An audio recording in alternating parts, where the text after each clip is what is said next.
Welcome to session 3 in the module 2 AIO organization. The subject computer organization. The contents are DMA, DMA controller, registers in a DMA controller, bus arbitration. DMA, it's a nothing but direct memory access.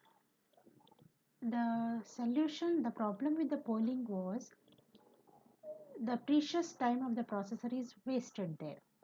In order to overcome that, interrupt and DMA was the solution. Interrupt we discussed in the previous session.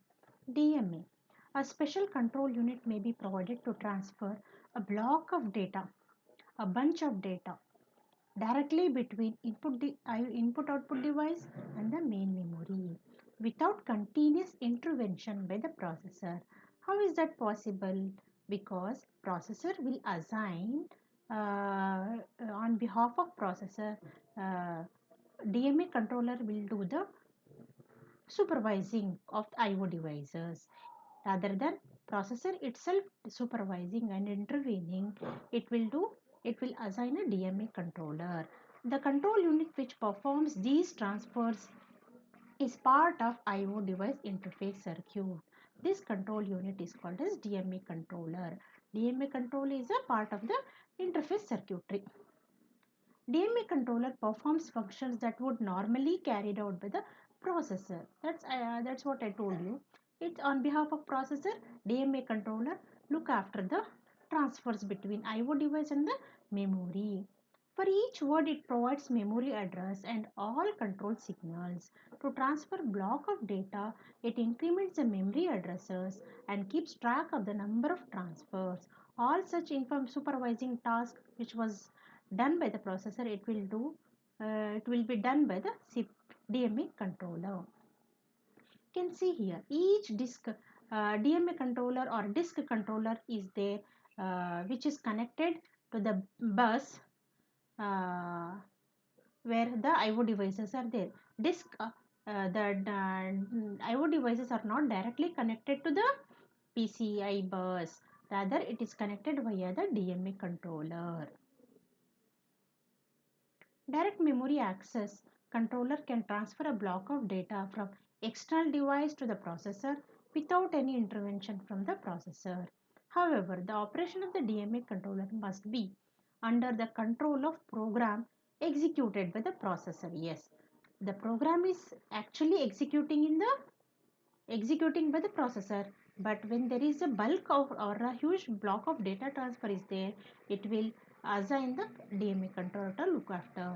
The processor must initiate the DMA transfer. From very beginning, the DMA transfer is initiated by the processor. Later, the control is given to the controller. To initiate the DMA transfer, the processor informs the DMA controller of starting address, number of words in the block, direction of transfer, whether IO device to the memory or memory to the IO device. That direction will be specified by the processor to the DMA. Once the DMA controller completes the DMA transfer, it informs the processor by raising an interrupt signal. The means of communication of IO device to the processor is via the interrupt. DMA controller connects a high-speed network to the computer bus. This controller which controls two disks also has a DMA controller, or it provides two DMA channels. It can perform two independent DMA operations as if each disk has its own DMA controller. The registers to store the memory address, word count and status and control information all are duplicated in each disk. The processor and DMA controllers have to use the bus in the interwoven fashion. Interwoven means overlapping or overlapping fashion to access the memory. DMA devices are given higher priority than the processor to access the bus. Whenever there is a DMA transfer, the priority is given to the DMA, then bus, then processor. Among different DMA devices, high priority is given to high speed peripherals such as disk or graphic display devices. A processor originates most memory cycles on the bus. So, out of these cycles, some of them will be stolen by a DMA controller. Hence, it is called as cycle stealing. An alternate approach is to provide a DMA controller an exclusive capability to initiate transfers on the bus. Hence, this exclusive access to the main memory is known as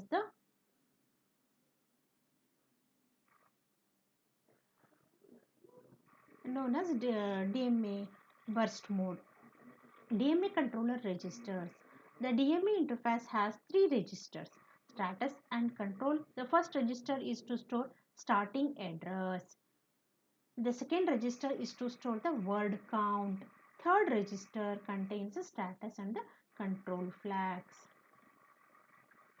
Starting address of the DMA transfer, how many count bytes of data it has to be transferred to the IO device or from the IO device, it is also written, and the respective information, whether that device has raised the request, whether IE interrupt is enabled or not. Once the operation is done bit will be equal to 1. Bus arbitration. What is bus arbitration?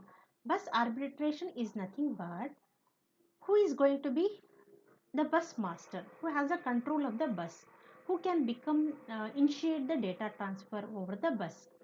The device that is allowed to initiate data transfer on the bus at any given time is called as bus master.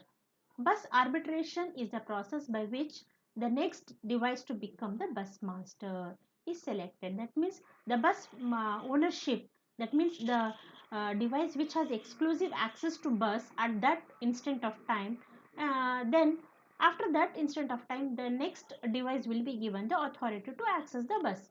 Thus that is nothing but bus arbitration. Bus mastership is transferred to that device. There are two approaches in this: centralized arbitration, distributed arbitration. In the centralized arbitration, a single bus arbiter performs the required arbitration. That means processor will look after the and decide who is going to be the next bus master. In distributed arbitration, all devices can participate in selection of next bus master, out of which one of the device will be winning, and that device becomes a bus master. In the centralized arbitration, a simple arrangement here, it uses a daisy chain in which DMA controller of for the devices 1, 2 and are connected.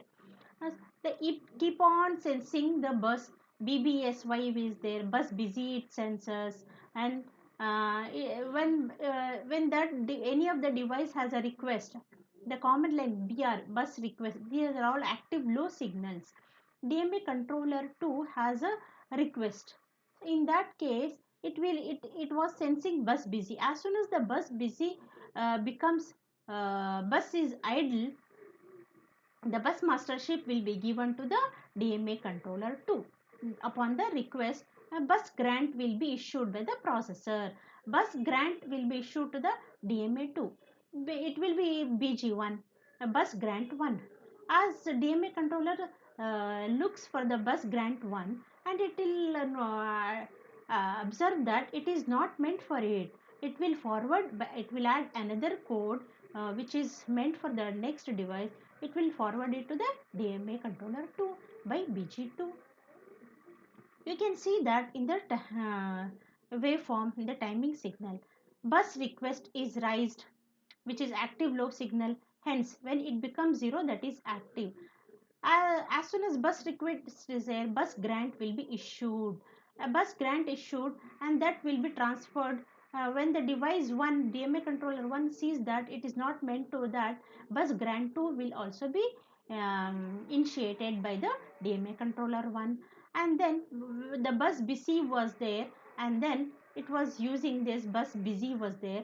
As soon as the bus become idle, it will use that to transfer the data. It was using processor, and then during this the change of signals is there. Later on, after the change of signal takes place, DMA controller will get the exclusive access of the bus, and after using that, it will again will be given back to the processor. The two, what here you can see high signal, it is a exchange of signals. Distributed arbitration. All devices can participate in the selection, and they are, each device on the bus is assigned a 4-bit ID. When one or more device request bus, they assert start arbitration signal, and they place their ID number on the open collector line. This is a open drain collector configuration or the diagram, and starting from the ARB0 to ARB3, which are active low signals, out of which whoever has device, say device 1 and 2, they assert the signal. Out of those two, one of them will be winning, and that becomes the bus master. So the winner is selected as a result of the interaction among signals transmitted over these lines. Net outcome is that the code on 4 lines, that is ARB0 to ARB3, represents the request that has been highest ID number.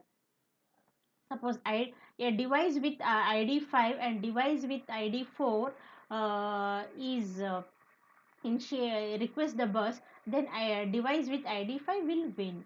The only drawback of the distributed arbitration is there is a starvation of the devices with the lowest ID.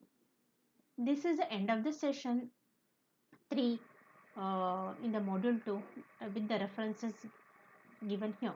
Thank you.